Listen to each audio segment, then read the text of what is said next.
అలాగే ఈరోజు వీడియోలోకొచ్చి ITC shares demerger అనమాట. దాని గురించి చూద్దాం. ఐటీసీ ఎప్పుడు వచ్చింది డీమెర్జర్ హోటల్ బిజినెస్ గురించి, దాని గురించి డీటెయిల్‌గా చూద్దాం. ఐటీసీ హోటల్ డీమెర్జర్ ఏంటంటే గ్లోబల్‌గా బ్రోకరేజ్ ఫర్మ్ అయిన జెఫ్రీస్ బుల్లిష్‌గా ఉన్నారనమాట. ఐటీసీ హోటల్ అలాగే రీసెంట్‌గానే ఐటీసీ హోటల్ మేనేజ్మెంట్‌తో కూడా మాట్లాడారు. బిజినెస్ గురించి, గ్రోత్ గురించి మాట్లాడారు. సో, బ్రోకరేజ్ ఫర్మ్ ఎక్స్‌పెక్ట్ చేస్తుంది ఏంటంటే క్వార్టర్ 24 ఫోర్త్ క్వార్టర్‌లో ఫైనాన్షియల్ ఇయర్ 25లో ఈ ఐపీఓ డీమెర్జర్ అయ్యే ఛాన్సెస్ ఉన్నాయని చెప్పి అనుకుంటున్నారనమాట ఐటీసీ హోటల్ బిజినెస్. సో, ఈ డీమెర్జర్ అయితే రెండిట్లోని ఎన్ఎస్ఈలోని, బీఎస్ఈలో కూడా ఒకేసారి డీమెర్జర్ అవుతూ ఉంటుంది. అలాగే ఈ డీమెర్జర్ గురించి కూడా నో అబ్జెక్షన్ లెటర్ వచ్చింది స్టాక్ ఎక్స్చేంజ్ నుంచి. అలాగే నేషనల్ కంపెనీ లా ట్రిబ్యునల్ అని చెప్పి వాళ్ళ దగ్గర నుంచి కూడా అప్రూవల్ వచ్చిందనమాట డీమెర్జర్‌కి. సో, ఎప్పుడైతే ఈ కంపెనీ డీమెర్జర్ అవుతుందో డేట్స్ అనౌన్స్ చేస్తే దాన్ని బట్టి మనం ఎవరైతే ఇన్వెస్ట్ చేశారో వాళ్ళకి ఒక షేర్ ఫ్రీగా వస్తూ ఉంటుందనమాట. దాని గురించి చూద్దాం.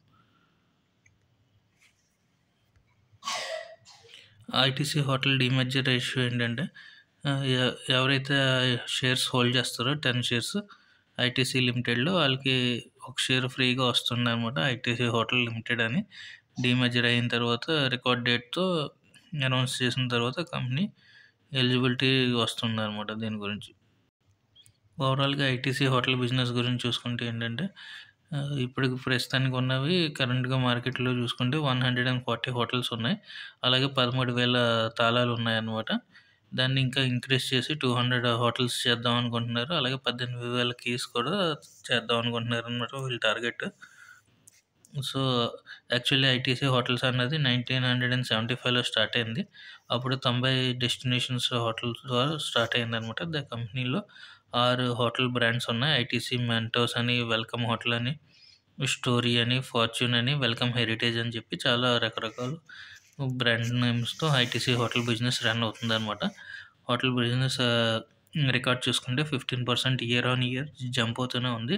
జూలై, సెప్టెంబర్ 24లో క్వార్టర్‌లో చూసుకుంటే ఓవరాల్‌గా 3,103 కోట్లు బిజినెస్ వచ్చిందనమాట. 25% ఎబిటాతో 1,066 కోట్లు ప్రాఫిట్ వచ్చిందనమాట ఈ కంపెనీకి. ఐటీసీ హోటల్ రెవెన్యూ పరంగా చూసుకుంటే ఐటీసీ హోటల్స్‌లో ఐటీసీ మెంటోస్ ద్వారా 38% రెవెన్యూ వస్తే, ఫార్చ్యూన్ హోటల్ ద్వారా 32% వచ్చింది. వెల్కమ్ హోటల్ ద్వారా 23% వచ్చిందనమాట. అలాగే వెల్కమ్ హెరిటేజ్ ద్వారా మనకి 7% రెవెన్యూ వచ్చిందనమాట ఈ కంపెనీస్‌కి. సో, అప్రూవల్స్ అయితే వచ్చాయన్నమాట. సో, ఎంత త్వరగా ఐటీసీ కంపెనీ అనౌన్స్ చేస్తుందో డేట్స్ అవి చూసుకొని దాన్ని బట్టి మనం ముందుగా బై చేసుకొని హోల్డ్ చేసుకుంటే 10 షేర్స్ దీనికి ఎలిజిబుల్ అవుతాం కాబట్టి మనకి ఫ్రీగా ఒక ఐటీసీ హోటల్ షేర్ కూడా మనకి అకౌంట్లో క్రెడిట్ అవుతుందన్నమాట. సో, ఎవరైతే హోటల్ బిజినెస్ ఓవరాల్‌గా చూసుకుంటే మంచి ప్రాఫిట్ మేకింగ్ కంపెనీ కాబట్టి సో, ఎవరైతే బై చేయాలనుకుంటున్నారో వాళ్ళు 10 షేర్స్ ముందుగా బై చేసి హోల్డ్ చేసుకుంటే దీనికి డీమెర్జర్‌కి ఎలిజిబుల్ అవుతారు. లేదు అనుకుంటే షేర్ డీమెర్జర్ అయిన కొన్ని రోజుల తర్వాత కంపెనీలో లిస్ట్ అవుతది కాబట్టి స్టాక్ మార్కెట్‌లో అప్పుడు డైరెక్ట్‌గా బై చేసి హోల్డ్ చేసుకొని year on year profit booking చేసుకుంటే మంచిదన్నమాట. Thank you for watching.